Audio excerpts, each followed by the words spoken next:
Jon Rogers, and also I have to fight the urge to say embarrassing things about you, but I'm Do going it. to keep it Just professional. go all in. Go all in. We've been friends for a little too long, and we've had a little bit too many wild business adventures, but so many great brainstorming conversations. So, but we're going to keep it nice. All right.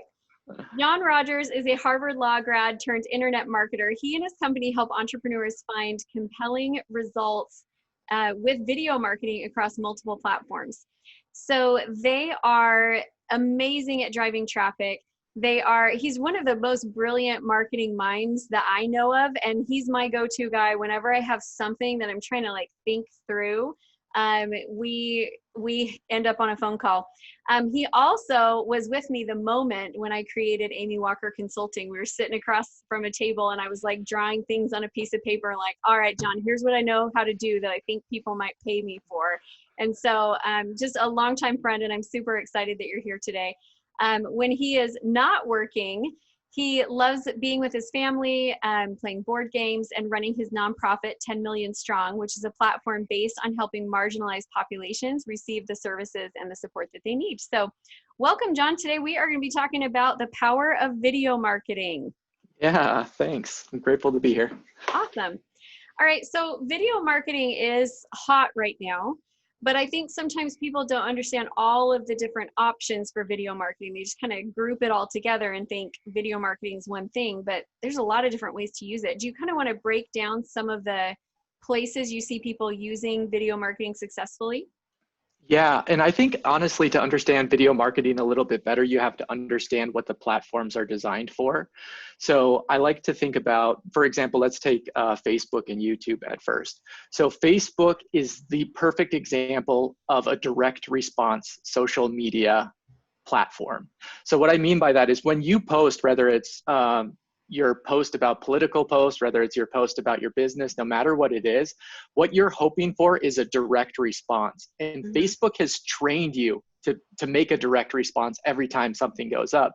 So a lot of times people will think, okay, if I'm going to create something for Facebook, it needs to be something educational. But the truth is, people aren't going on Facebook for educational things. They're going on Facebook for a direct response. And that's oftentimes why people, when they're comparing the cost per lead on Facebook versus YouTube or other platforms, they're like, well, Facebook is so much cheaper. And the answer is yeah, because Facebook has trained you to be engaged in creating a direct response. YouTube, on the other hand, is a content platform. You go on there to learn, you go on there to grow, and you go on there to develop. So the content that you create for YouTube should be developed with that in mind. Your goal is to create something that engages people in learning and development in a content way, whereas when you're going on Facebook, you're creating something where you're asking for a direct response. So you have the Facebook direct response, you have the YouTube content, and then even beyond that, what you have is two different types of YouTube videos. So you have the YouTube ads and you have the YouTube organic. So YouTube ads, what they are normally is those pre-roll ads that everyone gets annoyed at. You have the opportunity to watch the first 5 seconds and you can skip after it. As a platform specialist, your goal is to get your perfect client to either click to say they want your offer within those 5 seconds, or get your person who is not your perfect client to click off and opt out of the ad before those first 5 seconds. Because if you do either of those things, you're not paying for the traffic at all, which is so nice. And so the goal of that still, even when you're in that mindset of those ad sets, the ad sets on YouTube are still educational by nature. Your goal is to get them engaged and to get them to know, like, and trust you in that ad. And what will happen more frequently than not is then they'll jump off the platform and Google your name, and you won't actually see the traffic coming from YouTube. You'll see the traffic coming from organic or from search or for branded search or even from Facebook. But where they got to know, like, and trust you is on YouTube itself.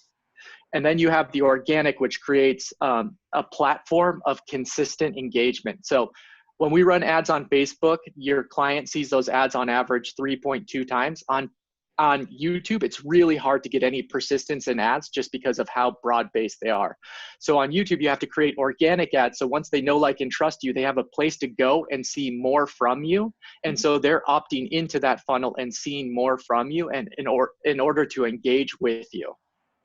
So let's kind of break into a couple of these things here because there's a lot of information that you're sharing. I want to point out the part, if you guys didn't catch it, the first 5 seconds of your YouTube ad, you don't pay for. So if you didn't catch that, that's really important. The first 5 seconds you don't pay for. Do you think that it works for people to just run ads on YouTube and not have a YouTube channel where they're adding value content? Yeah, I think it does. And we have, so about 50% of our clients just have the ad platform.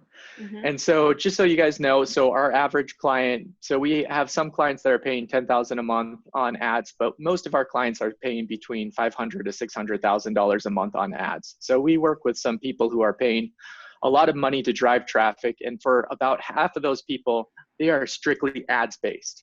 But even on YouTube, those ads are still informational based. And so it is important for you to pair that with a direct response campaign. So what oftentimes will happen is if you're just running ads on YouTube, you're not ever getting people to click because they're getting to know, like, and trust you, but there's no reason, there's no excuse for them to buy today. Mm-hmm. And so oftentimes what we'll do is we'll actually do the front end on YouTube and then remarket to them on Facebook, where they're so used to the direct response, or one of the other platforms that where they're so used to the direct response that we get them to know, like, and trust you on one platform, and we get them to take action on the other. And are you putting pixels on the ads on YouTube to be able to tell who it is? Yep.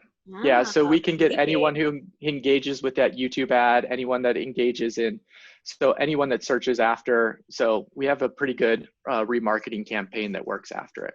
Now, one of the things that's been really intriguing to me is the type of return that you guys are getting from those YouTube ads. It's pretty amazing what you are doing with your campaigns. Do you want to share a couple of results? Because I think some people probably heard 500 to 600,000 and they're like, what? Yeah. But look at what they're getting on the flip side. So let's talk about that. So we start with people when they're spending, a lot smaller amount, but they've just been able to grow with us. So a good example of this, in the information marketing space, we have clients like Ted McGrath and Advance Your Reach and Mariah Coase and Pete Vargas and some of those other people. And so even on their front end, it used to be that on your front end for an event like this, if you were selling a ticket for $97, you would expect to pay anywhere from $250 to $400 to get someone to buy a $97 ticket.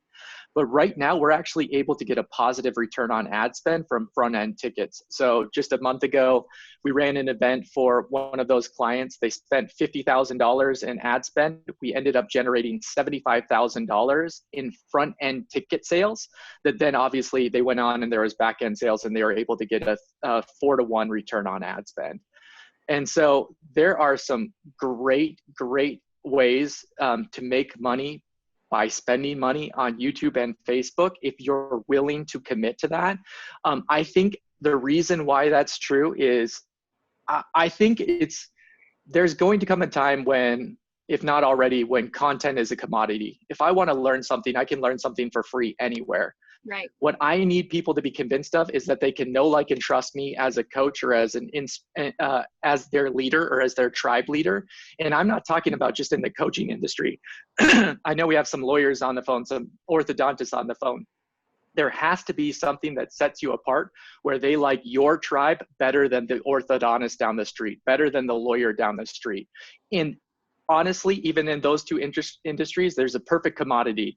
Maybe, so I am a lawyer, so I know there's differing levels between the level of service that you can get from one lawyer to the next. But what I need to convince people of on the ad is that they can get certainty from me that they're going to get the results that they need. They're going to get the relationship that they really desire, and they're going to have an experience that sets us apart from another company. And if your video ads can create that kind of, I call it the holy trinity, then you have the ability to convert those people not only into one-time clients, but lifetime clients, which is obviously what we're all going for. Yeah. One of the things I love about your company is that you guys do the production, the strategy, and the ads all under one umbrella. So you're not having to hire out 3 different people, one person to create your strategy, one person to actually run the ads, one person to produce the videos. It's just all together, which is super convenient. Okay, Yeah. We have a couple questions that have come in here. What's the best tactic to marry YouTube content with Facebook direct response piece? Can I successfully create organic awareness from Facebook to YouTube? Yeah, so the organic awareness would go the other way. It would go Yeah. from YouTube to Facebook. And so the idea would be if you have an organic channel, your goal is to produce, so there's a whole bunch of keyword research and everything that goes into it, but assuming you know what your clients want and are searching for, your goal is to create 2 to 3 videos per week that are perfectly matched with what your clients are searching for. And on the back end of those videos, consistently be reminding them to subscribe, number 1, and number 2, to follow you on the other platforms, because on the other platforms is where they're going to be more engaged in buying behavior. Don't get me wrong, we still get people to purchase from YouTube all day, every day. It's just about a 10% premium to what it is on Facebook and other platforms. So to the extent we can drive them off of YouTube and into other platforms, we like it, just because we can get results for a little bit less expensive. But YouTube is the one that I think grows it the best. Okay, pixels on ads. Sorry, I just saw this real quick. Yeah. If you don't know what pixels on ads are, so what they are is basically everywhere you go, there's something saying, do you accept our cookie policy? A cookie and a pixel, for all intents and purposes, are the exact same thing. I know your IP address when you watch my ad, and based off of that, I can then follow you around the internet to everywhere you go and know everything that you like, and I can market to you based off of that pixel that's now tracking you everywhere you go. And so it's not very hard to set it up. There are thousands of videos online that will teach you how to set it up. But it is the single most important tool for marketers everywhere, is to make sure you understand who saw your stuff, and then how can you find them again to remarket to them and how to target them. It's the reason why when you search for something online, it follows you everywhere else, right? As soon as you click on an ad, you're going to see it in other places. It's because of the pixels. And it's a little creepy how much access marketers have to us. But as marketers, if the technology's there, we might as well use it, right? We kind of love it as marketers. Yeah. Awesome. Okay. The other thing that I wanted to say is if you're doing organic YouTube, you want to make sure that your content has opt-ins in it, so that you've got, freebies that you give away. So on my YouTube channel, I have my sales book that I give away for free. You can get a download of my leadership book. You can get a marketing tool. You can get my sales and marketing scorecard. There's a LinkedIn ebook. So depending on what I'm talking about in the video, there's always there's one of 5 different opt-ins that they'll get. So we get a trickle of leads that come in every single month through our YouTube channel, even without doing the ads. But if I will tell you, I always say that YouTube is like the high maintenance girlfriend of the social media world. She's very demanding, but boy, she produces for you. So yeah, just make sure you're ready for it. And you don't need to start with 5 different opt-ins like Amy has. Amy's developed those over time. I built those over time. I started with you can start with a simple 20-minute free consultation. That's a great way to start, and then build out those lead opt-ins over time based off of the content that you find your clients are asking for. So yeah. Awesome. Okay, Jon, how can people get in touch with you if they want to learn more about YouTube, video, Facebook? Yeah, so videopower.com/video ad formula, video-ad-formula. They just posted it. That's the best way to get a hold of our YouTube ad formula. So that's the framework that we use with all of our clients to help them create the perfect ad to get people to opt in. From there, you can apply for a 30-minute consultation with us. It's your standard strategy session. We try to focus on value add and making sure that you leave there knowing exactly what you should do. If we were you, exactly what we would do. And then there is always an opportunity to work with us, but that is not the purpose of the call. The purpose of the call is so that you don't waste money on ads.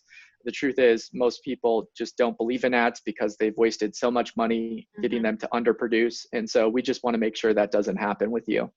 Awesome. Well, we so appreciate you coming on and sharing of your genius brain. And we are going to go ahead and say goodbye to you and bring up our next speaker. So thanks, Jon. Thanks.